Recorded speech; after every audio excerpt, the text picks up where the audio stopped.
This is how the time-independent Schrodinger equation looks like. And this is how the time-dependent Schrodinger equation looks like. We can already state that the Schrodinger equation is, mathematically speaking, a partial differential equation of second order. Differential equation means that the searched quantity is not a variable, but a function, and in the equation there are derivatives of this function. The function we are looking for in the Schrodinger equation is the so-called wave function. Partial means that the equation contains derivatives with respect to multiple variables, such as derivative with respect to location x and with respect to time t. And second order means that the highest derivative that occurs in the differential equation is of second order. Most phenomena of our everyday life can be described by classical mechanics. The goal of classical mechanics is to determine how a body of mass m moves over time t.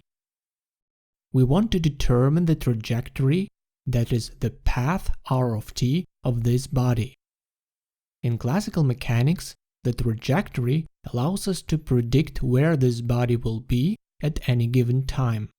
For example, we are able to describe the movement of our Earth around the Sun, the movement of a satellite around the Earth, the launch of a rocket, the movement of a swinging pendulum, or a thrown stone. These are all classical motions that can be calculated with the help of Newton's second law of motion, so with the equation F equals m times a, or for the experts among you, with the differential equation m times the second time derivative of the trajectory is equal to the negative gradient of the potential energy function. By solving this differential equation, you can find the trajectory you are looking for a specific problem. To solve this differential equation at all, the potential energy function must of course be given. The initial conditions characterizing the problem that you want to solve must also be known. For example, if you describe the motion of a particle, then an initial condition could be the position and velocity of the particle at time 0. Once you have determined the trajectory r of t by solving the differential equation, you can then use it to find out all other relevant quantities such as the particle's velocity, its momentum, or its kinetic energy. In the atomic world, however, classical mechanics does not work. The tiny particles here, like electrons, do not behave like classical point-like particles under all conditions, but they can also behave like waves. Because of this wave character, the location of an electron cannot be determined precisely because a wave is not concentrated at a single location. And if we try to squeeze it to a fixed location, the momentum can no longer be determined exactly. This behavior is described by the uncertainty principle, a fundamental principle of quantum mechanics that cannot be bypassed. So we cannot determine a trajectory r of t of the electron, as in classical mechanics, and derive all other motion quantities from this trajectory. Instead, we have to find another way to describe the quantum world. And this other way is the development of quantum mechanics and the Schrodinger equation. In quantum mechanics, you do not calculate a trajectory r of t, but a so-called wave function psi. This is a function that generally depends on the location r and the time t, where now the location r is a space coordinate and not an unknown trajectory. The tool with which we can find the wave function is the Schrodinger equation. It is only through this novel approach to nature using the Schrodinger equation that humans have succeeded in making part of the microcosm controllable. As a result, humans are now able to build lasers that are indispensable in medicine and research today, or scanning tunneling microscopes which significantly exceed the resolution of conventional light microscopes. It was only through the Schrodinger equation that we were able to fully understand the periodic table and nuclear fusion in our Sun. This is only a small fraction of the applications that the Schrodinger equation has given us. So let us first find out where this powerful equation comes from.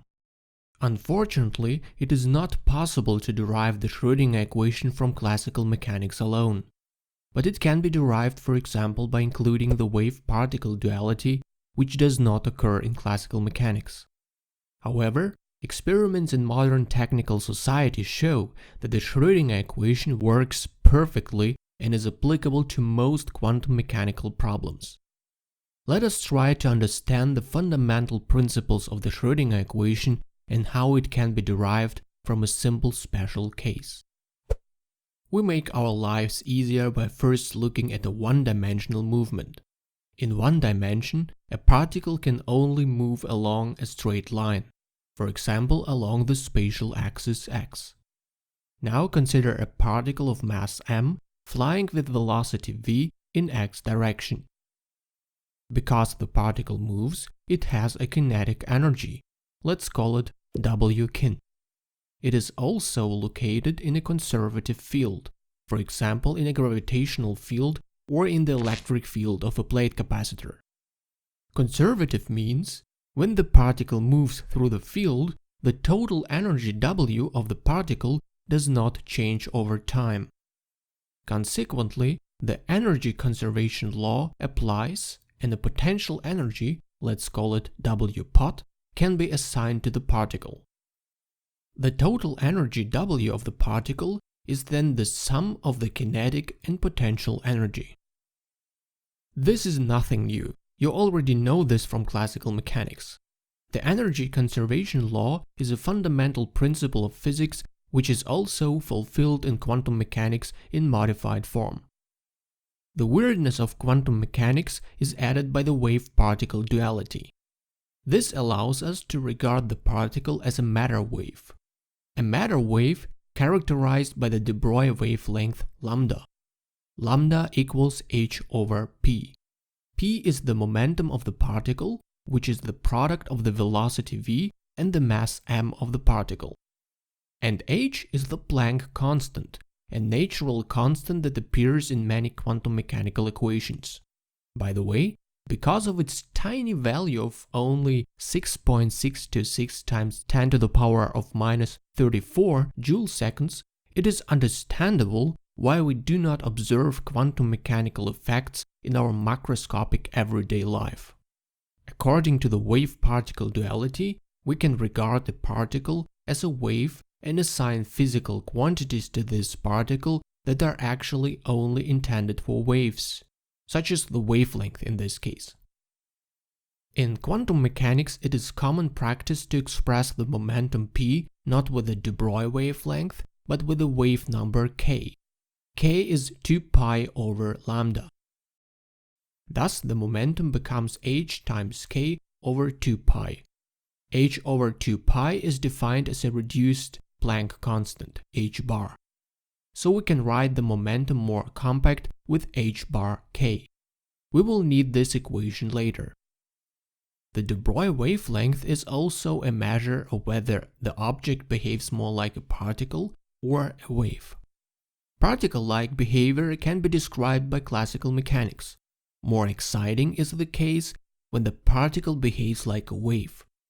To distinguish it from classical point-like particles, such an object is called a quantum mechanical particle.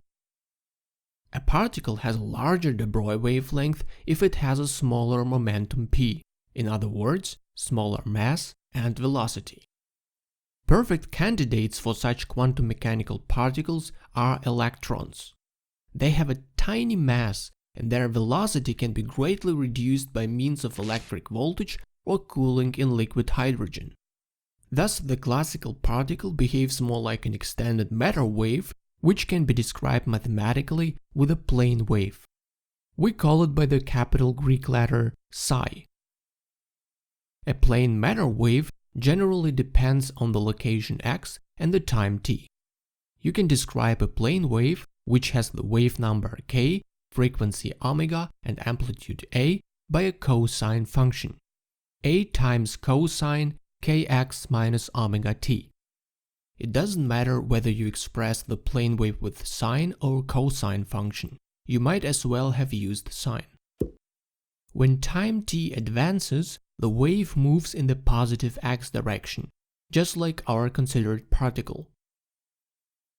In order to do math with such waves without using any addition theorems, we transform the plane wave into a complex exponential function.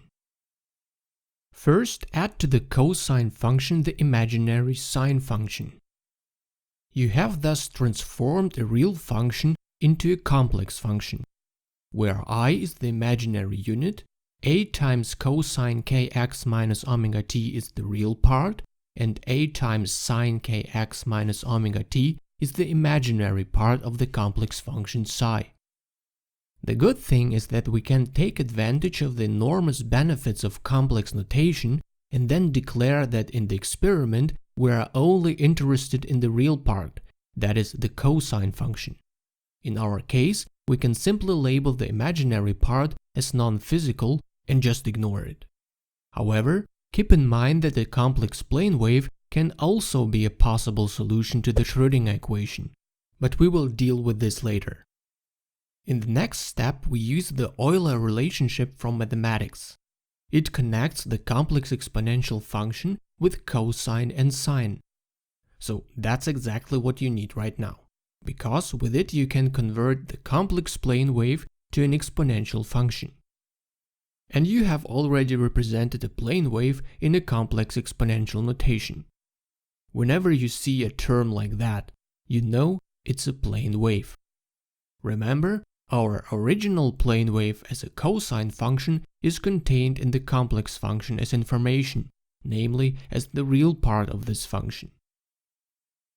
You can easily illustrate the complex exponential function. It is a vector in the complex plane. The amplitude a corresponds to the magnitude of the vector, that is its length, and the argument kx minus omega t corresponds to the angle phi, also called phase, enclosed between the real axis and the psi vector. When the time t passes, the angle changes and the vector rotates in the complex plane, in our case clockwise. This rotation represents the propagation of the plane wave in the positive x direction. The complex exponential function is a function that describes a plane wave. Therefore, it is also called wave function, especially in connection with quantum mechanics. Often the wave function psi is also called the state of the particle. We say the particle is in the state psi.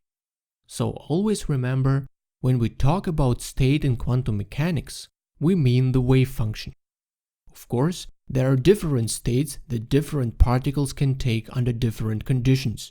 The plane wave with specific boundary conditions is just one simple example of a possible state. Next, multiply the equation for the total energy by the wave function. In this way, you combine the law of conservation of energy and the wave-particle duality inherent in the wave function. But this equation does not help you much yet. You still have to find a way to convert it into a differential equation. A plane wave is a typical wave that appears in optics and electrodynamics when describing electromagnetic waves. And from there we know that a plane wave is a possible solution of the wave equation. A one-dimensional plane wave, as in our case, solves the one-dimensional wave equation. C is the phase velocity of the wave. In the case of electromagnetic waves, it is the speed of light. In the case of matter waves, it is the phase velocity omega over k. But for us, this is not important for the time being. I quickly want to show you the wave equation to motivate our next step. On the left-hand side of the wave equation is the second derivative of the wave function with respect to x. So let's calculate the second derivative of our plane wave. The second derivative adds k squared and a minus sign. The minus sign because I squared is equal to minus 1. The wave function as an exponential function remains unchanged with derivation, as you hopefully know. Next, we again make steps which at first sight appear to be arbitrary, but in the end they will lead us to the Schrodinger equation. We will somehow try to connect the second derivative of the wave function with the conserved total energy. First, use the rewritten de Broglie relation for the momentum P equals h bar k and replace k squared. Now, to bring the kinetic energy into play, replace the momentum p squared with the help of the relation kinetic energy is equal to p squared over 2m. You can easily obtain this form from 1/2 mv squared by rearranging the momentum p is equal to m times v, squaring and inserting it into velocity v.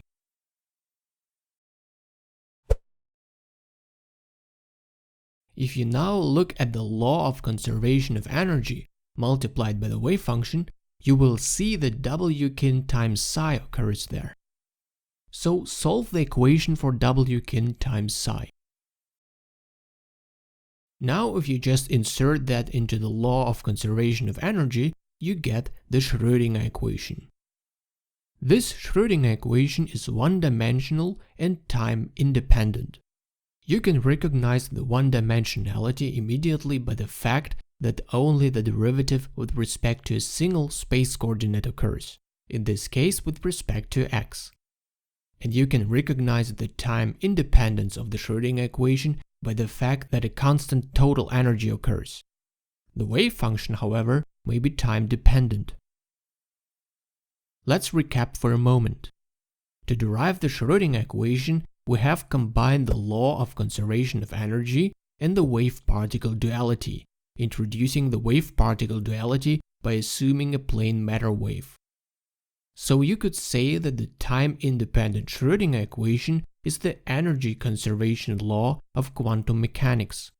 This term stands for total energy, this one for kinetic energy, and this one for potential energy. Let's assume that you have solved the Schrodinger equation and found a specific wave function. It doesn't matter how exactly you did it.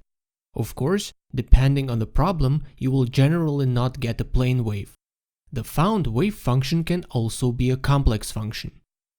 So you cannot just neglect the imaginary part of it as we agreed on in the beginning with our plane wave. By omitting the imaginary part, the result of the Schrodinger equation would no longer agree with the results of experiments. For an experimentalist, however, such complex wave functions are quite bad, because they cannot be measured. But how can you check your calculation in an experiment if the complex wave function cannot be measured at all? What does the wave function actually mean? Here the predominant statistical interpretation of quantum mechanics comes into play, the so-called Copenhagen interpretation. It does not say what the wave function psi means, but it interprets its square of the magnitude. By forming the square of the magnitude, you get a real-valued function, that is a function measurable for the experimentalist. In addition, the square of the magnitude is always positive, so there is no reason why it should not be interpreted as probability density. Because, as you know, probabilities are always positive, never negative. In the one-dimensional case, the square of magnitude would then be a probability per length, and in three-dimensional case, a probability per volume. Let's stay with the one-dimensional case. If you integrate the probability density, that is the squared magnitude of the wave function, over the location x within the length between a and b, then you get a probability p of t. The integral of the squared magnitude indicates the probability p of t that the particle is in the region between a and b at the time t. In general, the probability to find the particle at a certain location can change over time. If you plot the squared magnitude against x, you can read out two pieces of information from it. First, probability p is the area under the squared magnitude curve. Second, the most likely way to find the particle is to find it at the maxima, most unlikely at the minima. Note, however, that it is not possible to specify the probability of the particle being at a certain location, for example at x equals a, but only for a spaced region, here between a and b. If you try to determine the probability at a single point in space, the integral becomes zero, because the area under the curve at a single point in space is zero. Therefore, we always calculate the probability of the particle being in a certain space region. In order for the statistical interpretation to be compatible with the Schrodinger equation, the solution of the Schrodinger equation, that is the wave function psi, must satisfy the so-called normalization condition. This means that the particle must exist somewhere in space. In one-dimensional case, it must therefore be found 100% somewhere between -infinity and +infinity. In other words, the integral for the probability integrated over the entire space must be 1. The normalization condition is a necessary condition that every physically possible wave function must fulfill. After solving the Schrodinger equation, the found wave function psi must be normalized using the normalization condition. Normalizing means that you must calculate the integral and then determine the amplitude of the wave function so that the normalization condition is satisfied. The normalized wave function then remains normalized for all times t. If this were not the case, the Schrodinger equation and the statistical interpretation would be incompatible. There are of course solutions to the Schrodinger equation, for example psi equals 0, which cannot be normalized. Such solutions are unphysical. They do not exist in reality. By the way, wave functions that can be normalized are called square integrable functions in mathematics. If you know with 100% that the particle is located between a and b, then you must reduce the normalization condition accordingly to the region between a and b. Let's take a specific example of how a wave function is normalized. Let us consider a simple one-dimensional case. An electron moves straight from the negative electrode to the positive electrode of a plate capacitor. The two electrodes have the distance d to each other. You have determined the wave function by solving the Schrodinger equation. It's just a plain wave. The amplitude a is unknown. Therefore, you use the normalization condition to normalize the wave function and determine a at the same time. You know with 100% probability the electron must be between the two electrodes.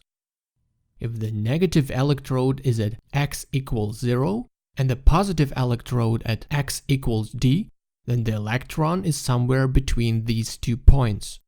So the integration limits are 0 and d. First, you have to determine the squared magnitude. The magnitude of the wave function is formed in the same way as the magnitude of a vector. This is the first time the usefulness of the complex exponential function comes into play. It is always true that the magnitude of e to the ikx minus omega t is equal to 1. Perfect. You don't have to do complicated math. So the squared magnitude of the wave function is a squared. Insert the squared magnitude into the normalization condition. The amplitude a is independent of x, so it is a constant and you can put it before the integral. Integrate. Insert the integration limits, rearrange for amplitude, and you get 1 over square root of d as amplitude. In this way, you normalize the wave function and determine the amplitude for a given problem. In this example of the normalization condition, you can see from the amplitude that it has the unit 1 over square root of meter. Because the exponential function is dimensionless, the wave function has the same unit as the amplitude. In 3 dimensions, the unit of the wave function is 1 over square root of cubic meter. Once you have determined the wave function by solving the Schrodinger equation, you can use it to find out not only the probability of the particle's location, but also the mean value of the location and that of all other physical quantities. For example, the mean value of the momentum, the velocity, or kinetic energy. In quantum mechanics, the mean value is written in angle brackets. Why only a mean value and not an exact value, and how this can be determined, you will learn in detail in another video. Important for you is to know that you can describe a quantum mechanical particle with a wave function as well as you can describe a classical particle with a trajectory. We can learn something about the behavior of the wave function from the Schrodinger equation without having solved it already. In the Schrodinger equation, bring the term with the potential energy to the left-hand side and bracket the wave function. The potential energy generally depends on the location x. One could also call it potential energy function, or ambiguously but briefly, potential. It indicates the potential energy of a particle at the location x. This function could be, for example, quadratic in x, called harmonic potential. But the potential energy function could also have a completely different behavior. Here, we'll look at an example of a quadratic potential energy function.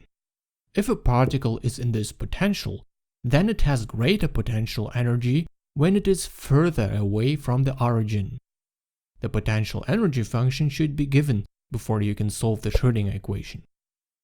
According to the law of conservation of energy, the total energy W is a certain constant value regardless of where this particle is in this potential. In a diagram, it is a horizontal line that intersects our one-dimensional potential energy function in 2 points, x1 and x2. A classical particle can under no circumstances exceed this total energy. Consequently, it can only move between the reversal points x1 and x2. Between these 2 points, it can completely convert its kinetic energy into potential energy and vice versa without moving outside of x1 and x2. The particle is trapped in this region. If we find the particle outside of x1 and x2, its potential energy would be greater than its total energy. So the kinetic energy, W minus W pot, would be negative. A negative kinetic energy could have the particle only with an imaginary velocity. But imaginary velocity is not measurable, not physical. Therefore, a negative kinetic energy is also not physical. This is exactly why we can expect that the classical particle can never be outside of x1 and x2. We call the region outside x1 and x2 the classically forbidden region, and the region within x1 and x2 as the classically allowed region. In quantum mechanics, however, you often have the case that the wave function in the classically forbidden region is not zero. But if the wave function is not zero, the probability of finding the particle in the classically forbidden region is not zero either. This property of the wave function allows the particle to pass through regions that are classically forbidden. This behavior of the wave function is the basis for the quantum tunneling. At first glance, this seems to be a serious contradiction, because if the wave function enters the forbidden region, the quantum mechanical particle can be found there with a certain probability. But there, its potential energy is greater than its total energy. Consequently, the quantum mechanical particle would have to have a negative kinetic energy. But this contradiction is resolved by the Heisenberg's uncertainty principle. According to this principle, the potential and kinetic energy of a particle cannot be determined simultaneously with arbitrary accuracy. If the particle had a potential energy greater than its total energy, it can be calculated that the uncertainty in the measurement of kinetic energy is always at least as large as the energy difference W minus W pot. This energy difference is the kinetic energy of a classical particle, but not of a quantum mechanical particle. In quantum mechanics, you have to get rid of the idea that a quantum mechanical particle has an exact potential and exact kinetic energy simultaneously. Because of the uncertainty principle, you cannot claim that the kinetic energy in the forbidden region becomes negative because W minus W pod is not a kinetic energy. Therefore, a quantum mechanical particle can with a low probability be in the classically forbidden region without violating the principles of physics. From the Schrodinger equation, you can extract interesting information about the behavior of the wave function. This can be seen when you look at the signs of the energy difference and the wave function. There are two signs together with a minus sign on the other side of the equation determine the sign of the second spatial derivative of the wave function. The second spatial derivative is called curvature. You can visualize the curvature as follows. Imagine the wave function is a road that you want to ride along with a bicycle. A negative curvature means that the wave function bends to the right. You would have to steer your bicycle to the right. A positive curvature, on the other hand, means that the wave function curves to the left. You would therefore have to steer your bicycle to the left. Let us first look at the two cases where the energy difference is positive. Here the total energy is greater than the potential energy, so we are in the classically allowed region. The first case is the wave function at location x is positive. Then the right-hand side with a minus sign in front of it must also be positive to satisfy the equation. Consequently, the curvature at this location x must be negative. The curvature causes the positive wave function to always bend towards the x-axis. Even if it rises a little initially, this rise will become smaller and smaller until the wave function inevitably falls. The second case is the wave function at the location x is negative. Then the curvature at this location x must be positive. Again, the curvature causes the negative wave function to bend from below towards the x-axis. If you compare the sign of the curvature with the sign of the wave function in these two classically allowed cases, you will see that they always have an opposite sign. In summary, this behavior results in an oscillation of the wave function around the x-axis. In the classically allowed region between the locations x1 and x2, we can say about each wave function that it oscillates. The higher the total energy W of the particle, the more the wave function oscillates. If the total energy is lower, the wave function oscillates less. Now let's look at the forbidden region and see how the wave function must behave there. In the forbidden region, the potential energy is greater than the total energy. Its energy difference is therefore always negative. In the classically forbidden region, the wave function and the curvature do not always have the opposite sign, but the same sign. Therefore, the wave function is no longer forced to bend towards the x-axis. Instead, it can show two other behaviors. On the one hand, it could grow into positive or negative infinity. But this behavior is not physical, because it violates the normalization condition. On the other hand, it can drop exponentially. This behavior is compatible with the normalization condition and therefore physically possible. If you take a closer look, you will notice that this behavior is only achieved for certain values of the total energy. This is called quantization, which means the fact that the allowed total energies can only take discrete values. If you trap a quantum mechanical particle somewhere, as in our case between x1 and x2, the total energy of this particle is always quantized. It can then accept values W0, W1, W2, W3 and so on, but no energy values in between. For each of these allowed energies, there is a corresponding wave function psi0, psi1, psi2, psi3 and so on. the different possible wave functions and the corresponding allowed energies are numbered with an integer n. N is a so-called quantum number. We say a particle with the smallest possible energy W0 is in the ground state psi 0, and a particle that has an energy greater than W0 is in the excited state. Overall, we can summarize: in the classically allowed region, the wave function oscillates, and in the classically forbidden region, the wave function drops exponentially. And the total energy of the trapped particle, described by this wave function, is quantized. You can generalize the one-dimensional Schrodinger equation to a three-dimensional Schrodinger equation. We assume that the wave function psi depends not only on one spatial coordinate x, but on three spatial coordinates x, y, z. You can also combine the three space coordinates more compactly to a vector r. Vectors are shown in bold here. In the one-dimensional Schrodinger equation, you have to add the second derivative with respect to y and z to the second derivative with respect to x, so that all three spatial coordinates occur in the Schrodinger equation. This is what multidimensional analysis tells you to do if you want to convert the one-dimensional Schrodinger equation into the three-dimensional Schrodinger equation. This is our time-independent, three-dimensional Schrodinger equation.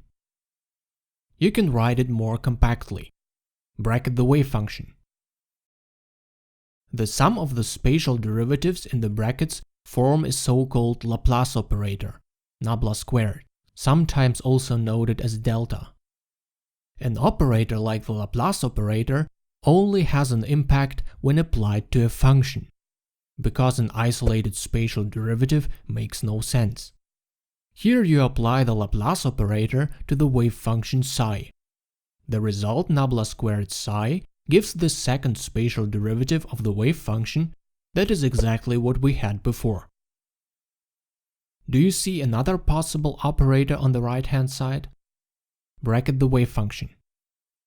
The operator in the brackets on the right-hand side is called Hamilton operator H, or just Hamiltonian.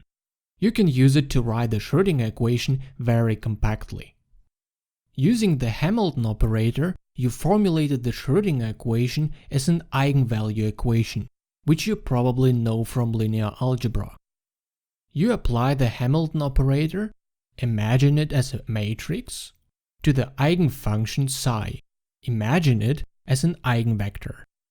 Then you get the eigenvector psi again unchanged, scaled with the corresponding energy eigenvalue W.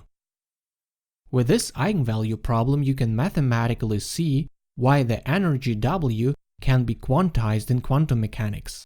The energy eigenvalues depend on the Hamilton operator. These eigenvalues are discrete for most Hamilton operators that you will encounter. What if the total energy of the quantum mechanical particle is not constant in time? This can happen, for example, if the particle interacts with its environment and thus its total energy changes. For such problems, the time-independent Schrodinger equation is not applicable. For this, you need a more general form of the Schrodinger equation, the time-dependent Schrodinger equation. Now we assume a time-dependent total energy, W of t. For simplicity, we assume that the particle is not in an external field and therefore has no potential energy. The total energy W of the particle is therefore only the time-dependent kinetic energy. Multiply the equation by the wave function psi. Does the expression W kin psi look familiar to you? You've already seen it in the derivation of the time-independent Schrodinger equation when we were looking at the second spatial derivative of the plane wave. Let's use this expression. Now we do some magic. Take the time derivative of the plane wave. The total energy in our case corresponds to the kinetic energy, and this can be written using the frequency omega, because of the wave-particle duality, analogous to the de Broglie wavelength. W is equal to h bar omega. Use this equation to express the frequency omega with the total energy. Rearrange the equation for W psi. To beautify the equation a little, extend the fraction h bar over I with I, so I squared becomes -1. This eliminates the fraction and the minus sign. Now our modified equation is ready for insertion into W psi. And you have already obtained the time-dependent Schrodinger equation for a special case, for a particle without potential energy. Erwin Schrödinger now assumed that the equation is also fulfilled if the time-dependent potential energy, multiplied by the wave function, is added to the kinetic term. This is the one-dimensional, time-dependent Schrödinger equation.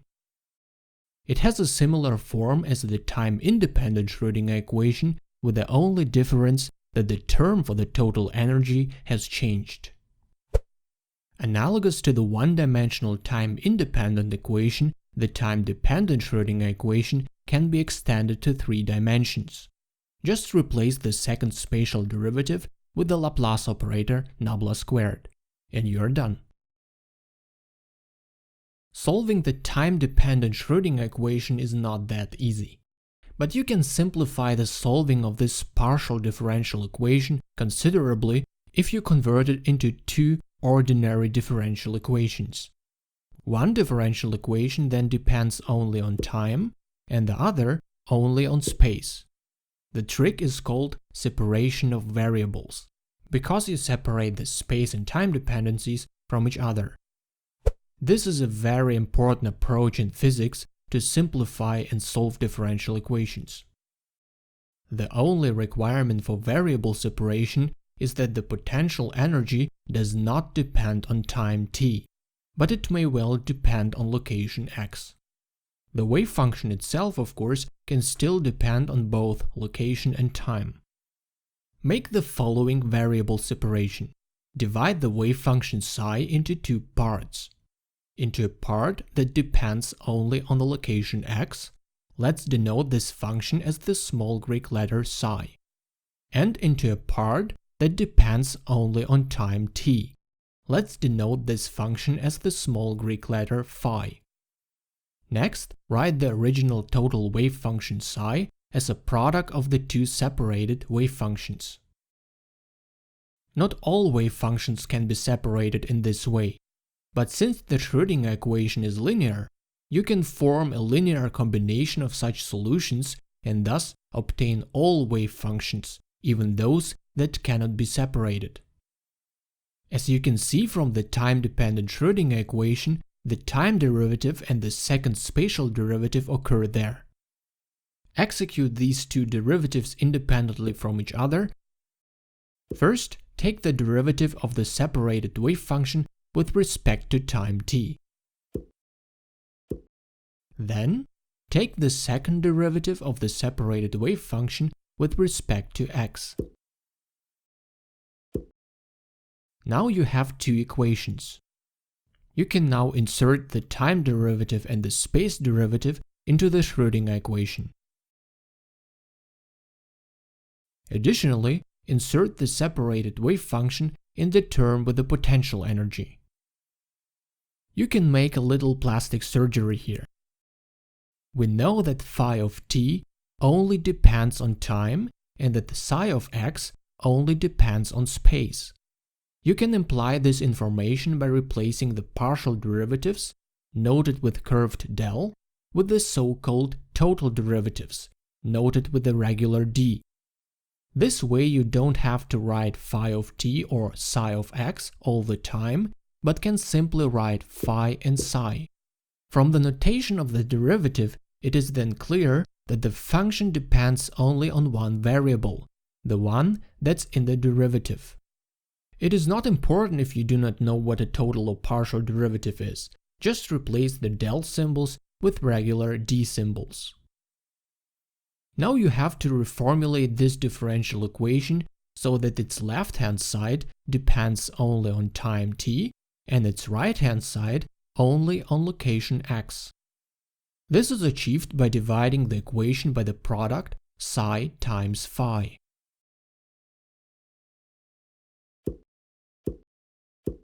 What does it do for you? If you vary the time t, which only occurs on the left-hand side, only the left-hand side of the equation will change, while the right-hand side remains unchanged. But if the right-hand side does not change with time, it is constant. It corresponds to the total energy W, which is constant in time. Denote the right-hand side as a constant W. Bring IH bar to the other side. 1 over I becomes minus I. The same applies for the space coordinate.